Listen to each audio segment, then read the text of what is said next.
Hello everybody, welcome back to Road to Master. I hope you all have an amazing day. We're starting off with the white pieces against a 1962 from the United States. Let's try for a Scotch.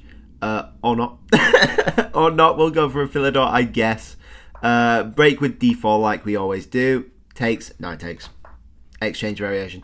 And then play an early C5. Very interesting. This is, I guess, Sicilian territory. I don't want to move this knight back for some reason. I don't know why. I don't want to move this knight back. Can we throw in the bishop check? Bishop check. Bishop blocks, bishop takes knight there. Or queen takes probably better. Bishop check, bishop blocks, knight there. He's just fine, right? We'll throw in the check. I think we can just throw in the check. Bishop takes, queen takes, knight there. Is interesting, I guess. Bishop takes, yeah, I think is fine. And we'll go knight here. I've never done this line. G6 is okay, I think. I think that works for them. I think that's fine.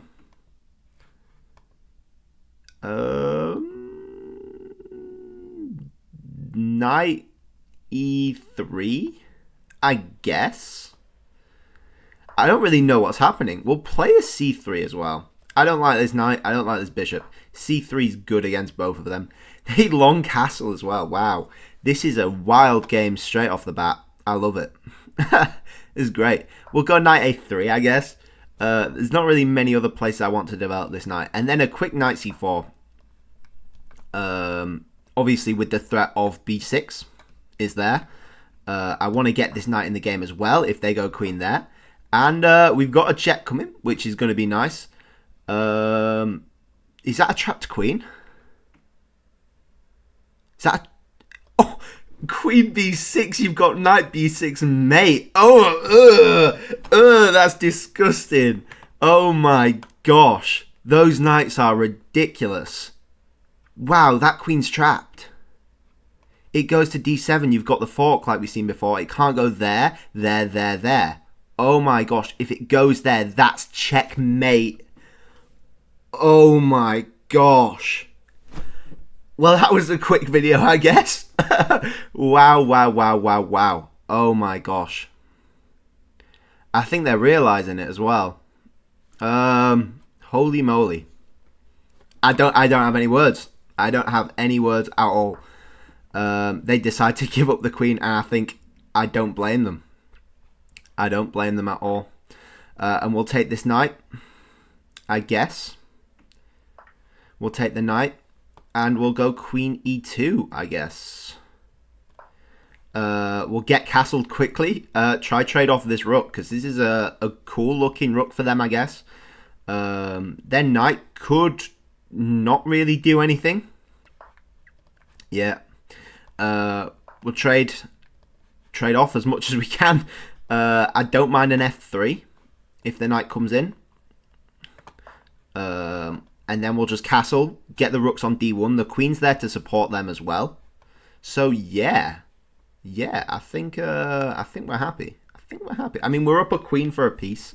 So yeah, I think we're happy. Wow. I mean, I'm still in shock, to be honest. That came out of absolutely nowhere. I thought, I mean, yeah.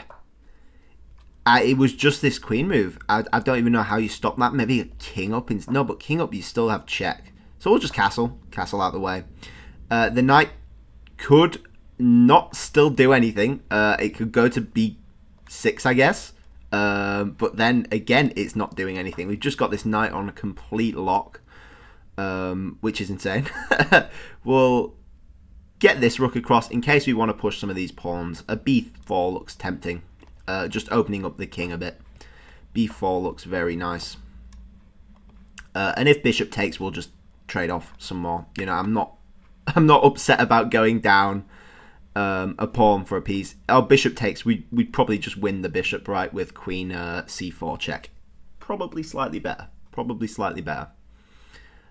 We're going to break this in. We're going to trade off the rooks. It's happy days. It's just happy days, to be honest. They could go for it. They're not going to, though, I don't think. I'm tempted to even sack the rook for the bishop. I don't think that's a smart decision, though. If we want to play high accuracy, probably not a smart decision. We can think about a bishop b6. Doesn't particularly do anything. Let's just throw in the check, I guess. I don't think this check does much for us. Oh, we could throw in a bishop a7. Bishop a7. b5 is annoying. Is annoying? Yeah, a bit annoying. I don't think it's worth. We'll just get the other rook in the game. We can throw in this check if they go that way. They go knight there. Walking into pins, I guess. With the idea of rook takes bishop. Rook takes and then rook takes knight. Or bishop takes knight is probably better with the threat on the rook afterwards as well. Probably just a bit tidier. And then you've got a fork here as well, which is brilliant. Another nail in the coffin. So we get the exchange right back. We get 2 pieces for the exchange, actually. I think. I hope. We have to be a bit careful. We've got to be very careful, actually. Of rook d1 check. Rook d1, king f2, rook d2, rook takes. Not nice, so we'll probably just play a h3, actually. Is safer, I think. Actually, no, bishop takes is fine because rook covers d1. Yeah, bishop takes is fine. What am I on about? Rook covers d1. Super safe. Super safe. And I think this might be resignable. I hate to say it, but I think it could be resignable. I mean, you're down 7 points of material. Yeah. Yeah. Yeah. I hate to say it. I'm up the queen, down the exchange. Yeah, it's resignable. That was insane. That was legitimately one of the coolest tactics I've ever seen in my chess career, if you can call it a career. Let's see what accuracy we got. 91.0 versus an 81.7. 2450 versus 1850. It's just unfortunate. It's just unfortunate, I think. Yeah. There's no recovery after that, I don't think. Queenside castling is just risky. It's unnecessarily risky when you're so underdeveloped, I think. We know the oh gosh. We know the Philidor, break in the center. C5 is usually an idea in the Philidor. I think at this point it's too early. We've got the control of the light squares. Yes, you can go bishop e6. I've got ideas of knight f5 potentially. Although I don't mind g6. But I think c3 is fine against that, which we saw. We threw in the check, apparently not move. Knight e2. Knight e2 is the way to go. I'll never understand how computers work this stuff out. I mean, I understand completely how they work it out. But why this is the best move? You're blocking in your bishop. You're not defending the pawn. You're undeveloping your only piece. Why? Why? I don't know. Is there a follow-up? Knight f6? I don't know. Whatever. Takes. And then knight f5 is actually okay. G6, cool. And then knight back to e3.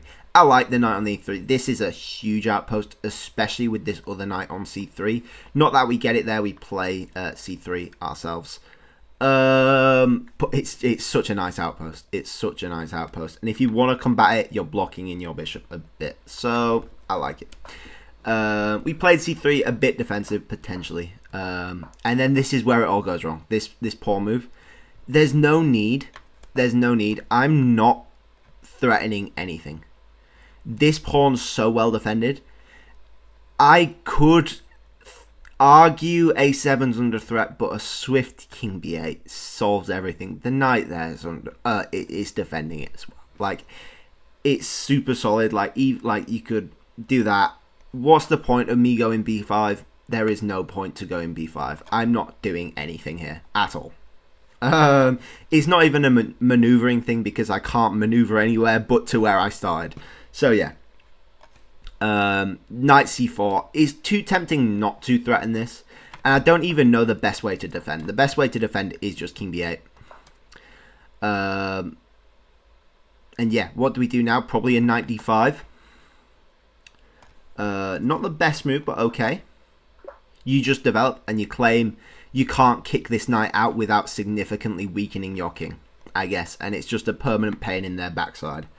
But yeah, this is just a trapped queen, and it's so, so beautiful. Queen there, that is mate. Have you seen a mate like that before? That's ridiculous. That is ridiculous. And we saw if the queen goes there, then you've got this fork here. Very, very nice as well. They decide to move the knight and not take back here, which is a bit strange, but sure, I guess. Takes, and I'm there is an argument to be made. You could potentially get away with that, but who in their right minds would ever do that? We develop him. We definitely weren't entirely accurate here. I liked b4 as an idea, just weakening. And we saw this tactic here of bishop takes. You've got queen c4. Very, very tidy, just winning the piece with the double attack. Rook c1, more checks. The knight moves in. I didn't think was a very good move. You need to get your king out of danger. You're walking into more tactics with this knight here. The rook comes along. Rook takes, works out, luckily. I like queen c2 though. That's a good move. Threatening the mate after rook takes bishop. This rook can't take because it's the only thing defending the checkmate. Very, very cool. And the best move is to trade everything off, apparently. And then luckily enough, we didn't have to play a h3 or anything because this rook is covering the d1 square, which is the reason why we take back with the bishop and not the rook. Even though the rook can just move back if it really, really wants to. But it's unnecessary is the word, I think. So yeah, that's that game. Let's have a quick look at theory. We've seen the Philidor enough though. Is there actually any alternatives to 2d4? Bishop c4 is apparently a move. And knight c3 going into like a two knights situation, I guess, are the alternate moves. We'll never play those in a million years though. We'll play the exchange every day. And then c5. Not in the top moves. Not in the top moves. You've got your usual knights there. Knights there, I guess, work as well. Bishop there works. Play it safe. You're playing the Philidor, play it safe, you know. c5. And then knight f3 is the move played. Some people know the theory. There is one game of knight e2. They must know their computer lines pretty darn well. And then we've got no games after this, so we're in completely new territory. Not that we knew the territory anyway. Anyway, thank you all for watching. I hope you all enjoyed. We're getting up there in the rating, I will say now. 1949. Could the 2000 be close? I'm shutting my mouth. I'm not saying anything because we know what happened when I jinxed it last time. It took us a decade to get to 1900. Anyway, thank you all for watching. I hope you all enjoyed. Please like if you liked. Please subscribe if you really liked. And I'll catch you guys all tomorrow. Bye-bye.